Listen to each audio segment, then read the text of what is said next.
कमलेश्वर डोडियार सैलाना विधानसभा seat से विधायक हैं। कमलेश्वर डोडियार दिल्ली यूनिवर्सिटी से पास आउट अमेरिकी राष्ट्रपति बराक ओबामा से प्रेरित होकर राजनीति की राह पर चल पड़े। 45 साल से कांग्रेस के कब्जे में रही इस विधानसभा सीट पर कमलेश्वर ने भारत आदिवासी पार्टी बनाकर चुनाव जीता।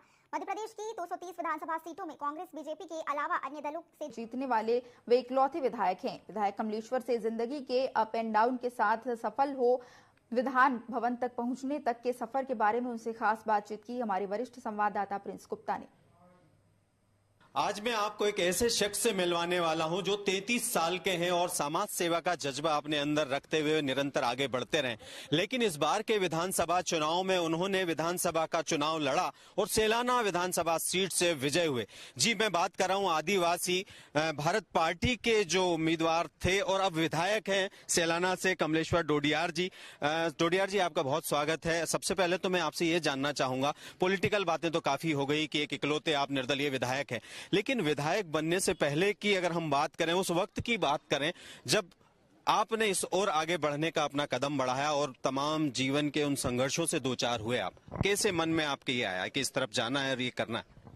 सर, मैं तो बाय एक्सीडेंट पॉलिटिक्स में आया हूं। जब मैं बहुत छोटा था और परिवार अपना पूरा मजदूरी मेहनत करके और मतलब एक बेघर भिखारी की तरह जीवन जीते थे। पहले मैं जब बहुत छोटा था, 10वीं पास किया था, मेरा इंटरेस्ट था गणित पढ़ने में, मैथमेटिक्स। मैं एक छोटा मोटा इंजीनियर बनना चाह रहा था और मेरे पिताजी की दिलचस्पी थी कि कैसे भी करके संघर्ष करके अगर मेरा बच्चा पढ़ता है तो डॉक्टर बने, छोटा मोटा डॉक्टर बन जाए, इसी इनकी इच्छा थी। और जब एक एक्सीडेंट हुआ था, जब मुझे किसी कारण से मुझे बायोलॉजी नहीं मिला था और मैथमेटिक्स भी मुझे नहीं मिला था 11वीं कक्षा में, तब फिर मैंने मजबूर होकर के, और मैंने जिसमें मेरी अभिरुचि नहीं थी, जिसमें इंटरेस्ट नहीं थी, मैंने 11वीं में कॉमर्स ले लिया। कॉमर्स जैसे तैसे करके 12वीं पास किया। फिर कॉलेज में गया तो फिर मेरा इंटरेस्ट इधर था ही नहीं। मेरा लाइफ बिल्कुल बहुत डवाडल हो चुका था और बहुत परेशान था मैं, दिमाग से तनाव में भी था। फिर मैं कॉलेज में बीए में कर रहा था, एडमिशन लिया था फिर मैंने बीए में। उस दौरान सन 2008 की बात है, दिसंबर 2008 की, तब अमेरिका में चुनाव हो रहे थे राष्ट्रपति के और मैं समाचार पत्र में पढ़ने की मुझे दिलचस्पी जगी थी। मैं समाचार पढ़े जा रहा था लगातार। बराक ओबामा के बारे में बहुत कुछ आता जाता रहा था कि वो ब्लैक हैं और अमेरिका जो देश है वो सफ़ेद लोगों का देश है, वहाँ काले व्यक्ति की इज्जत कम होती है, उसको कम मानते हैं लोग, उसको डराते हैं, बहुत प्रकार की परेशानियाँ पीड़ाएँ होती हैं। मुझे लगा कि मैं भी भारत देश के अंदर में बराक ओबामा की तरह, मुझे इतना बड़ा सपना नहीं है, मगर मुझे लगा कि मैं भी वो जैसा काला है अमेरिका में वैसा मैं भी यहाँ पर आदिवासी हूँ। लोग हमें भी बुरी नज़र से देखते हैं, अपर कम्युनिटीज़ के लोग। तो फिर जब पता चला कि 20 जनवरी 2009 में वो राष्ट्रपति पद की शपथ ले चुके थे, तो मैंने सोचा कि मैं भी, वो तो बहुत बड़ा होता अमेरिका का राष्ट्रपति और वो देश भी बहुत बड़ा है, शक्तिशाली है, मगर मैं अपने गांव का छोटा मोटा नेता जरूर बन सकता हूँ ओबामा की तरह। मैंने सरपंच बनने की सोची थी, तब से मेरी प्रेरणा है। 15 साल हो चुके हैं। बिल्कुल, 15 साल से निरंतर समाज सेवा की तरफ आप अग्रसर रहे और इस तरह से बराक ओबामा को ध्यान में रखकर आप आगे बढ़े। बहुत कम उम्र में ही आपके मन में ये चीज आई और खासतौर से आपकी कम्युनिटी की बात करें तो मध्य प्रदेश आपकी कम्युनिटी बाहुल आदिवासी बाहुल राज्य माना जाता है और निश्चित ही जब आप आगे बढ़ते हैं तो बहुत मुश्किल नहीं होती है कोई चीजें, लेकिन आसान भी नहीं होती है। उस राह में जब आप आगे बढ़ने लगे, काफी चुनाव लड़े आपने और उसके बाद अब जब आप विधायक बने हैं पहली बार सैलाना से, और खास तौर से उस परंपरागत राजनीति को चुनौती दी है आपने जो कहीं ना कहीं एक दायरे में होती थी और एक कुछ खास लोगों के बीच में होती थी, क्या कहेंगे उसको लेकर? देखिए, आपने कहा जो परंपरागत राजनीति है, तो आपने देखा ही होगा अभी पूरे मध्य प्रदेश में बीजेपी का माहौल था और लाडली बहना एक्स सीएम शिवराज सिंह जी का भी इसमें माहौल था, मोदी जी का भी बहुत माहौल है, पूरे देश में माहौल था, मोदी जी का भी बहुत माहौल है, पूरे देश में आज भी माहौल है। और मैं जहां से जीत कर आया हूं 221 नंबर सैलाना रतलाम जिले की, वो कांग्रेस का गढ़ रहा है। अभी तक लगातार कांग्रेस ही रही, वहां पर केवल एक बार बीजेपी आई थी। तो ऐसे माहौल में जीत करके आना, तो परंपरागत राजनीति के ऊपर हमला करके और मैं आया हूँ, वो वाला हमला नहीं, हमला मतलब उनको रोक करके और मैं आया हूँ, तो बड़ा कठिन था मेरे लिए और बहुत बुरी दौर से मैं गुजरा हूँ इन 15 सालों के दौरान। और जब मैं बचपन में, हम लोग बहुत ज्यादा छोटे छोटे थे, तब भी हम बहुत बुरे दौर से गुजरे हैं।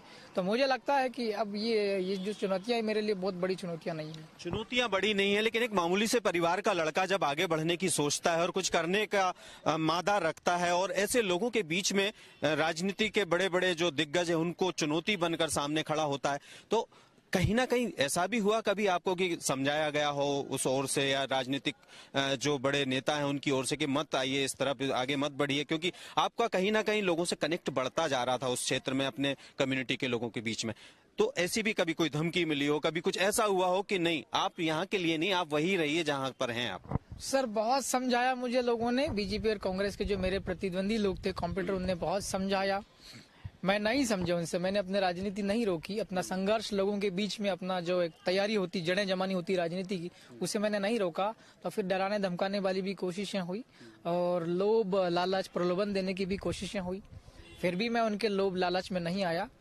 फिर इन्होंने क्या करा, मेरे खिलाफ झूठे मुकदमे, पुलिस को ऊपर प्रेशर दबाव बनाकर मुकदमे कर देना, मुझे जेल में डलवा देना, जमानत में अड़ंगे अड़ाना, बाधाएं मतलब करना जमानत में, ऐसी बहुत सारी चीजें हुई। और लड़े झगड़े भी होते हैं, रात को गाड़ियां तोड़, ये तो आम चीजें हो जाती है राजनीति के अंदर में कि अपने प्रतिद्वंदी को रोकने के लिए साम दाम दंड भेद सब लोग करते ही हैं। लेकिन फिर भी मैं इनसे डरा नहीं, बहुत समस्या आई, बहुत परेशानी आई।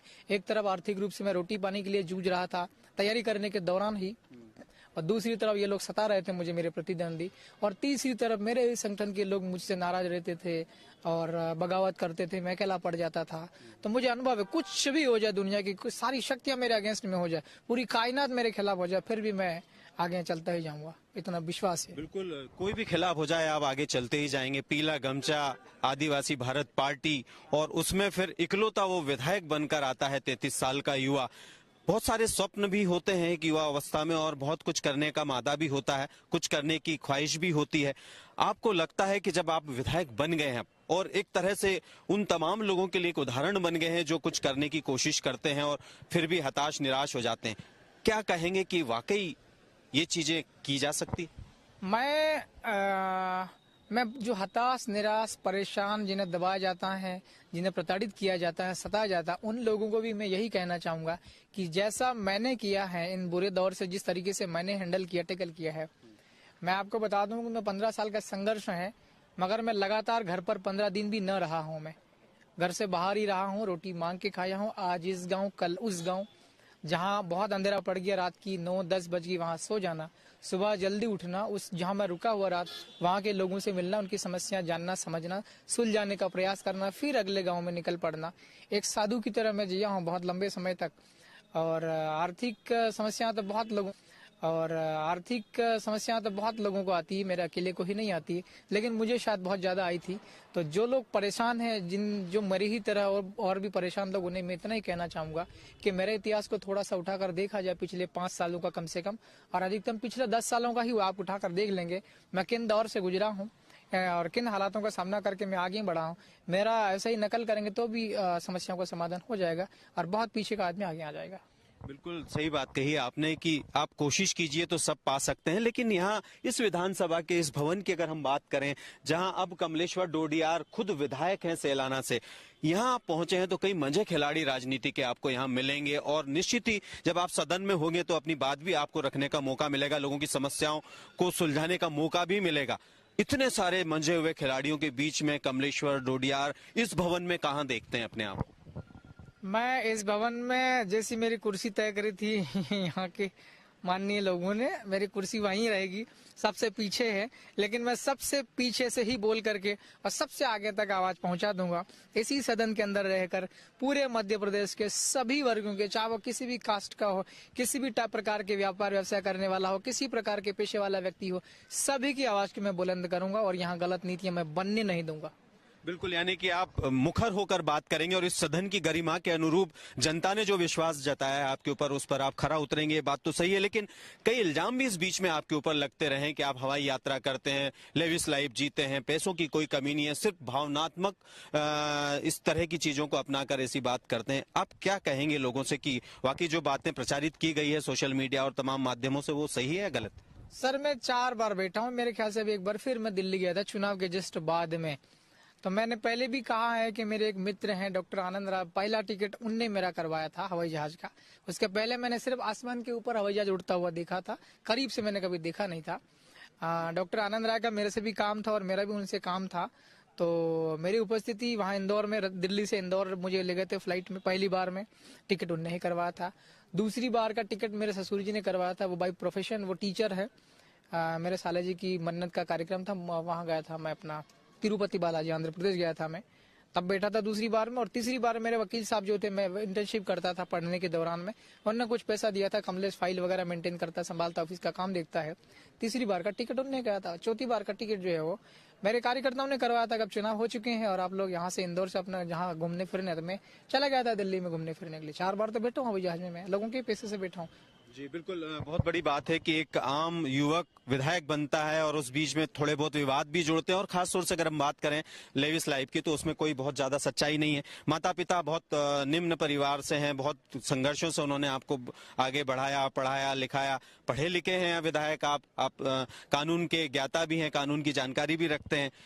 क्या कहेंगे कि जो योग्यता है आपकी और जो सामर्थ्य है उसके अनुरूप आपकी कम्युनिटी के युवाओं के साथ और आपके क्षेत्र के युवाओं के लिए क्या करेंगे, किस तरह से करेंगे, क्योंकि एक उदाहरण बन गए हैं आप। मेरे क्षेत्र के युवाओं को मैं एक संदेश देना चाहता हूं कि मुझे आप लोगों ने एक बेघर भटकते हुए एक नौजवान व्यक्ति को आपने मुझे विधानसभा पहुंचा दिया है। आपके जितनी भी मेरे से अपेक्षाएं रहेगी उसके ऊपर मैं बहुत कोशिश करूंगा और पूरा जोर लगाऊंगा। युवाओं की समस्याओं का मैं समाधान करूंगा।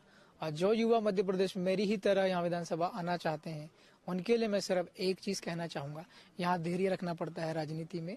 यहाँ रातों रात राजनीति में सफलता नहीं मिलती है। हम लोग प्रशासनिक सेवा में 2 साल 3 साल मेहनत करते हैं, 2 बार 3 बार प्रतियोगिता परीक्षा देते हैं, हमारा सिलेक्शन हो जाता है, चाहे PCS का हो, UPSC का हो, MPPSC का हो, चाहे व्यापम का हो। लेकिन ये राजनीति है, यहाँ पर लंबा समय लगाना पड़ता है। जिसके परिवार में अगर बैकग्राउंड है पॉलिटिकल, जिसके पिताजी विधायक, सांसद, मंत्री संतरी रहे हैं, वो आसानी से 30 साल 35 साल 40 साल की उम्र में राजनीति आ सकते हैं। मगर मेरी तरह जो लोग जिंदगी जी रहे हैं उन्हें राजनीति में आना बहुत कठिन है। मगर बहुत कम उम्र में छोटे सी अगर राजनीति में आना हो तो ये तय हो जाना चाहिए। सर मेरी उम्र में 1990 का मेरा जन्म है और सन 2009 की जनवरी मैंने तय कर लिया था कि अब कुछ भी होए करियर आखिरी रूप से अंततः इसी में जाना है। मैंने 19 साल की उम्र में तय कर लिया था और मैं 19 साल की उम्र में सरपंच बनना चाहता था, मगर वह किसी पारिवारिक कारणों से प्रवेश न कर पाया। तो जिन्हें भी राजनीति में आना है, विधानसभा में आना है, लोगों की समस्याओं को उठाना है और सुलझाना है, आपको बहुत कम उम्र से ही तय कर लेना चाहिए। जी बिल्कुल, यानी कि जो भी आप अपने जीवन में गोल तय करते हैं उसके लिए आगे बढ़ते रहिए। और एक बात जो सटीक बैठती है कि मुश्किलें दिलों के इरादे आजमाती हैं, स्वप्न के पर्दे निगाहों से हटाती है, हौसला ना हारे मुसाफिर, ठोकरे तो इंसान को चलना सिखाती है। कमलेश्वर जी से ये बात हमें बखूबी जानने को मिलती है। और आज जब इस विधान भवन में वो पहुंचे हैं तो निश्चित ही तमाम लाखों लाख युवाओं के लिए एक प्रेरणा के पुंज बन गए हैं। और निश्चित ही उनका भी ये मानना है कि वो यहाँ आए हैं तो ईमानदारी से तमाम लोगों के लिए राजनीति में स्वच्छ तरीके से काम करेंगे और निश्चित ही और एक आने वाले समय में एक बेहतर राजनेता और बेहतर समाज सेवक बन के लोगों के सामने आएंगे। कैमरामैन सतीश गुप्ता के साथ मैं प्रिंस गुप्ता, TV 24 भोपाल।